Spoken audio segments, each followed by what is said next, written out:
जयराम जी की कथा सरिता।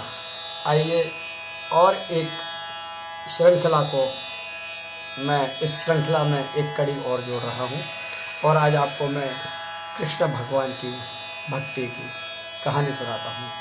आज की कहानी का शीर्षक है मैया का निष्काम प्रेम। एक गांव में एक बूढ़ी मैया रहा करती थी। मैया के आगे पीछे कोई था नहीं, इसलिए बूढ़ी मैया बेचारी अकेली रहती थी। एक दिन उस गांव में एक संत आए। बूढ़ी माई ने महात्मा जी की बहुत प्रेम पूर्वक आदर सत्कार सेवा किया उसने मैया ने। जब महात्मा जी जाने लगे तो बूढ़ी माई ने महात्मा जी से निवेदन किया, महात्मा जी आप तो ईश्वर के परम भक्त हैं, कृपया करके मुझे कोई ऐसा आशीर्वाद दीजिए जिससे मेरा अकेलापन दूर हो जाए। अकेले रह रहकर भी मैं ऊब गई हूँ। उन महात्मा ने मुस्कुराते हुए अपनी झोली में से एक बाल गोपाल निकाले, एक बाल गोपाल की मूर्ति निकाल के मैया को दी। कहा, ये लो माई, ये आपका बालक है, इसका अपने बच्चे की तरह प्रेम पूर्वक लालन पालन करती रहना। बुढ़िया माई ने बड़े प्यार से ठाकुर जी का लालन पालन करना शुरू कर दिया। एक दिन उस गांव में कुछ छोटे छोटे बच्चे खेल रहे थे। बच्चे शरारती तो होते ही हैं, आप सभी जानते हैं। बच्चों ने देखा ये बुढ़िया माई मूर्ति को बिल्कुल अपने बच्चे की तरह लालन पालन करती है, लाड़ करती है।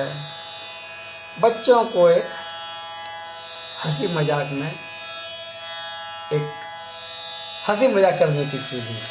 उन्होंने माई से कहा, अरे मैया सुन, आज गांव में जंगल से एक भेड़िया घुस आया है और पता है वो बच्चा, छोटा छोटा बच्चा जो होता है, वो भेड़िया छोटे छोटे बच्चों को उठाकर ले जाता है और वहां पर ले जाकर जंगल में उन बच्चों को खा जाता है। इसलिए अपने लल्ला का ख्याल रखना। अब तो भाई जो मैया थी उसकी चिंता बढ़ गई।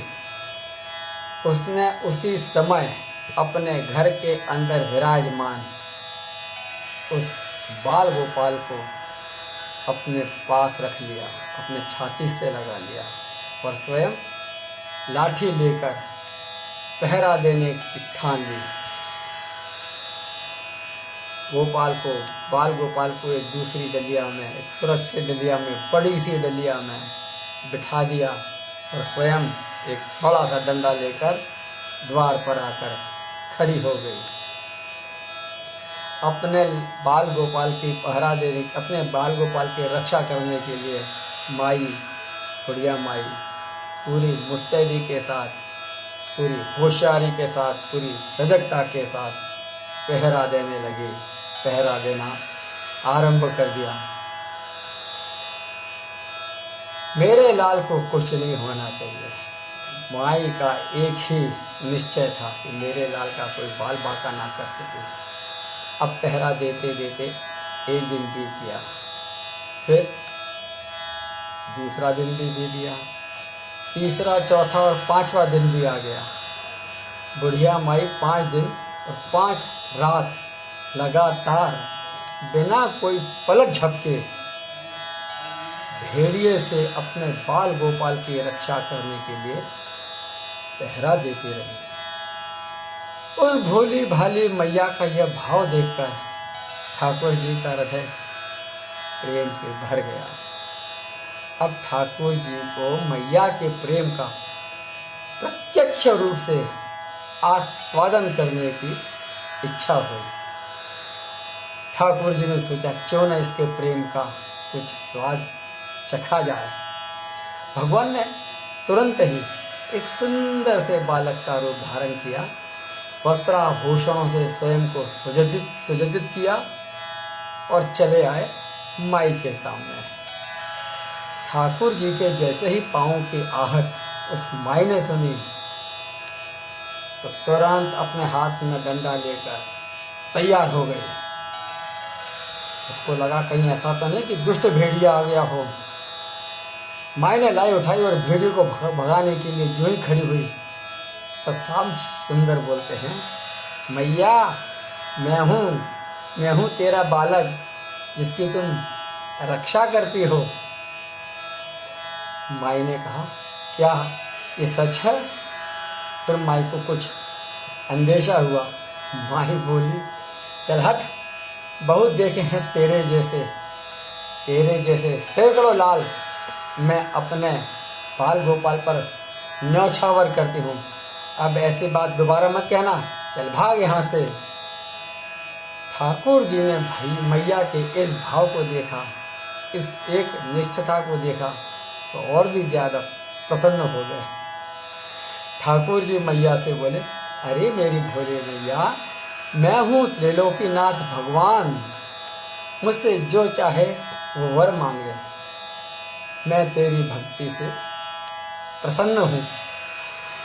बुढ़िया माई ने कहा, अच्छा अगर आप भगवान हैं तो मैं आपको 100 प्रणाम करती हूँ। कृपा करके मुझे ये वरदान दीजिए कि मेरे प्राण प्यारे लल्ला को कोई भेड़िया कभी न ले जा पाए। अब तो ठाकुर जी और भी ज़्यादा प्रसन्न हुए। ठाकुर जी बोले, चल मैया, मैं तेरे लाल को और तुझे मैं अपने निज धाम ले चलता हूँ। वहाँ कभी भी किसी भी भेड़िया का कोई भय नहीं रहेगा। इस तरह प्रभु बूढ़ी माई को अपने निज धाम ले गए।